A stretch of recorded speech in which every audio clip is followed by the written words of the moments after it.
My next guest is one of the 13 House Republicans who voted for the infrastructure bill, typically a bipartisan issue on Capitol Hill. This time around, not so much. Earlier, I had the opportunity to speak with Congressman Fred Upton from Michigan, and we covered a lot of ground. Let's take a listen. Congressman, it's so great to see you. Thank you for joining us today. Let me just ask you, you're one of 13 Republicans that voted for the bipartisan infrastructure bill, so that it is technically bipartisan, both the Senate and the House. But you've come under a lot of pressure since voting for that. Tell us what was compelling for you in this bill and why you thought it was so important for your constituents. Well, a couple things. I'm one of the vice chairs of the Bipartisan Problem Solvers Caucus, and Governor Larry Hogan's credit, he hosted a number of us last April at his residence, probably about 25 or 30 members, not only fellow governors of his, but also senators and House members, both parties, Republicans and Democrats. We had a 24-hour summit in essence. And we went through the whole list of infrastructure needs. We need an infrastructure bill. We all were on that same page at conclusion. But we weren't for the social spending things, and a couple proposals that were out there. Remember, the original Build Back Better plan was $3.5 trillion, undid the tax code. It did a lot of bad things in my perspective. But we sat down and said, what's traditional infrastructure? It's roads, bridges, broadband. We had seen what happened in Texas with the big freeze that they had, and billions of dollars of damage because their electric grid and their gas pipelines froze. Terrible damage in Dallas, where it actually got colder there than it did the entire winter in my district in Michigan. There.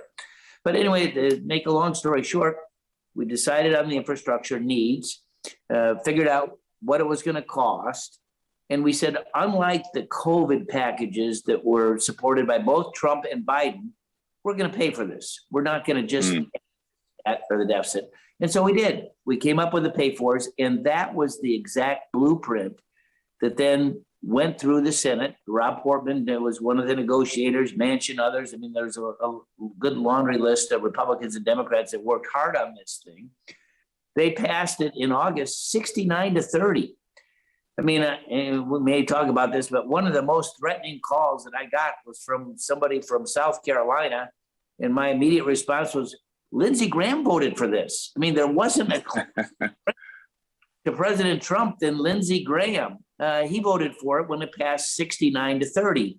But then what happened was that particularly the progressives, AOC and others, they tried to attach that bill to the much broader social spending bill and make it as one package. And as a consequence, they held it hostage for months. We finally freed it, and it passed. 13 of us, most of us in the Problem Solvers Caucus, voted for it then on the Republican side. And we mirrored what the Senate had done months before.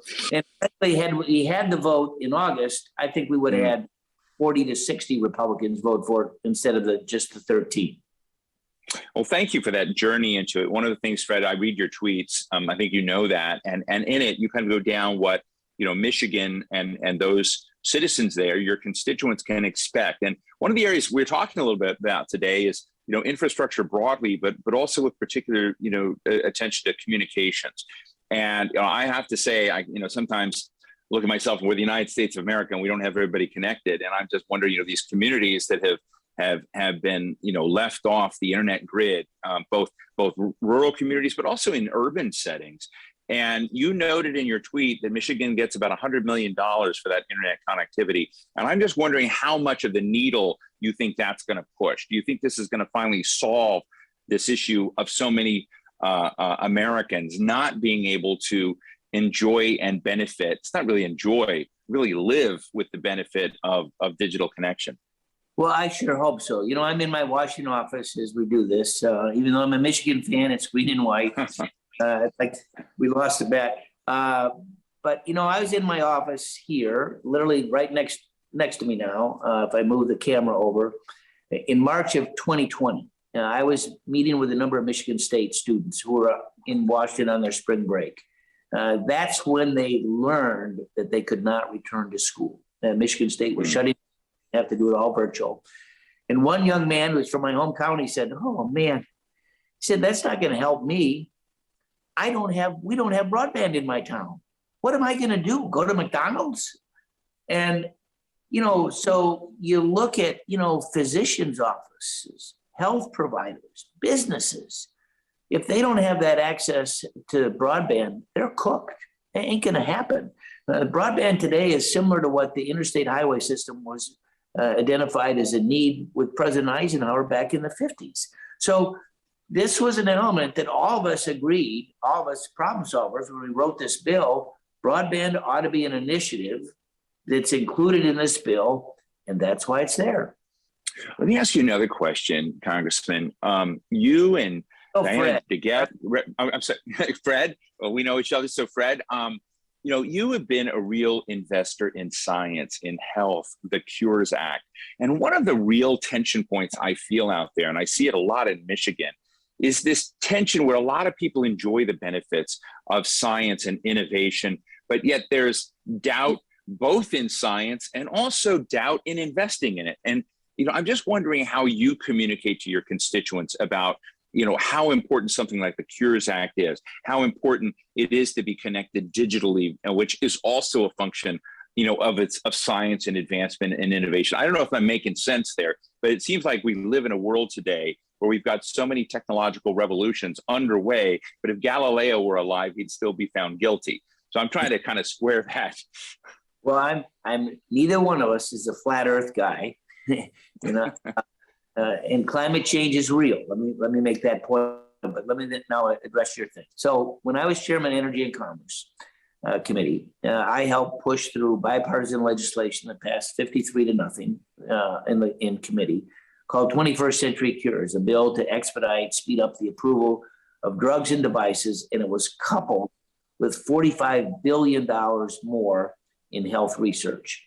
Newt Gingrich identified me back in the 90s as the Republican lead with John McCain to double the money for the NIH. We're the only country that can do it, and we did it. So this bill that we passed, President Obama was literally the last bill that he signed into law back in 2016, saved us by being able to expedite the approval of these vaccines for COVID. And just happens that Pfizer's their largest facility is in my district in Kalamazoo and Portage. But that's where they produce and distribute the COVID vaccine now. That process that we allowed them to do is to keep all the safety standards in place, but they actually get the vaccine approved, probably sped up the process by 8 or 10 months from what it otherwise would have been. And it saved, obviously, hundreds of thousands of Americans because we could get that. They were able to produce it, manufacture it, store it, and when they got that EUA, the emergency use authorization, they could ship it out literally the next day. And that's what they did in December of 2020. So now we're working on the next bill. Diana DeGette, my colleague, Democratic, was the Upton DeGette bill. Now it's going to be the DeGette Upton, but we're working on a Cures 2.0 bill. And we're going to be looking at telemedicine, a whole number of different things, and including, and this was a shortcoming that we saw, to make sure that minorities, people of color, are better represented in the trials for new drugs as the approval process goes through. That was a real issue, particularly with people of color saying, I'm not so sure. It was sort of like in the old days when they studied more men than women for breast cancer. That was an issue back in the 70s and 80s. That obviously needed to change. Something even a non-scientist like you and I would say, how the world did that? Well, I want to ask you another question, Fred. We've seen this jobs data coming out. It's a little bit confusing, the data that's just come out. On one hand, we see plummeting unemployment. If you look at household reporting, plummeting unemployment. You also see a kind of wobbliness in the number of jobs being created, at least, in the recent numbers. But when you look at the amount of money that we're about to pour on to fixing roads and highways, bridges, water lines, dealing, as you've written in your tweets, about with flooding and natural disaster mitigation, internet, this also equates to lots and lots of jobs. And so one of the things I'm wondering is when we're in, a very, very hot economy, it seems, at least with employment at some level, are we going to create our own continuing dimensions of inflation in chasing scarce labor to do everything you've just funded? Well, that very well could be an issue. And, the BIF, the bipartisan infrastructure bill that the president signed a couple weeks ago now, experts say it's going to create 2 million jobs. That's great.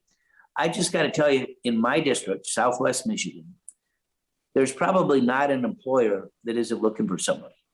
I mean, I can rattle off. I mean, we got American Axle down, they're looking for 200 people. We got every school district. They have it on their marquee. School bus drivers needed. I actually have a superintendent of schools driving a school bus because she couldn't find enough drivers. Michigan, it started to snow. When I came back to DC this week, we had a couple inches of snow on the ground.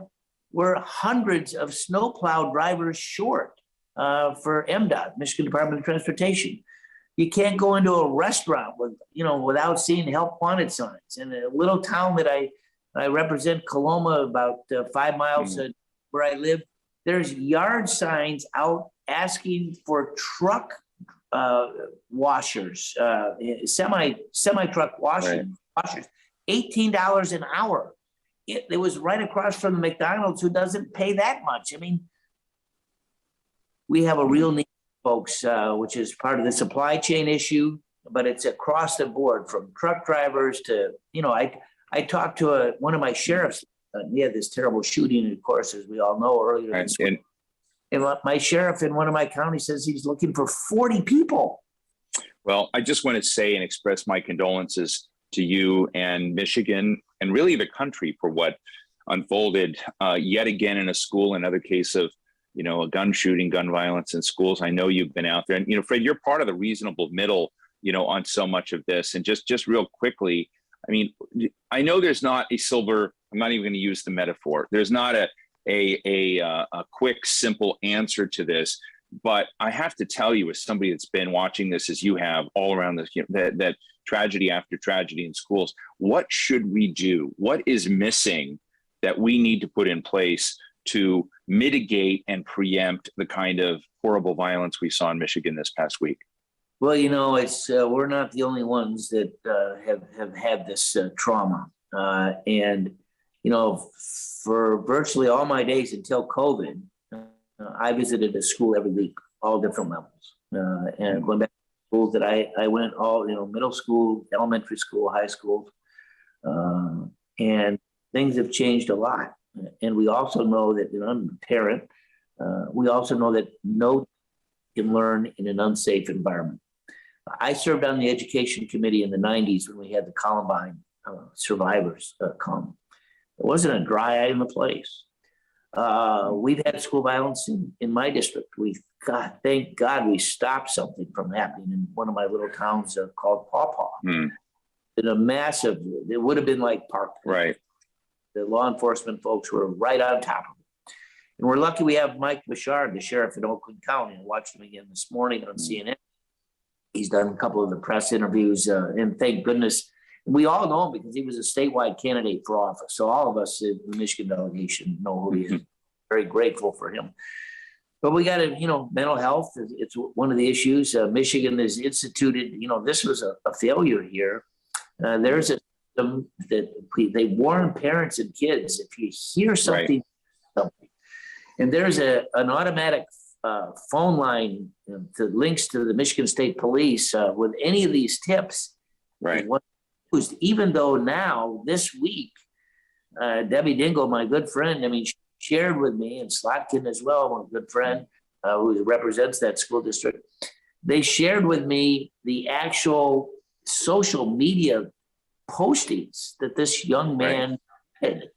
It should have somehow it didn't get ferreted to the right folks, and as we know now, he likely had a gun. Right. School folks prior to going down the hallway and shooting it up. So some breakdowns there, and we're going to have to address those. But and I know that there's a bill moving its way to but they had a school service, they had an officer there on campus. If someone wants to do something, or they can try to figure out where to do it, whether it's at a bus stop, football, someplace else. But this is mental health. This A young man who should have been identified early on and never should have been able to get that gun. Well, listen, it's a very sobering, terrible incident. Our condolences to you and to your constituents. I want to thank you, Fred Upton, great friend of the Hill and mine, member of the Energy and Commerce Committee, ranking member on the Energy Committee, former chairman, but also maybe perhaps more importantly, a really leading member on the Problem Solvers Caucus. Thanks so much, Fred, for joining us. And a Wolverine. Wolverine. Take care, my friend. Thank you so much. Thank you.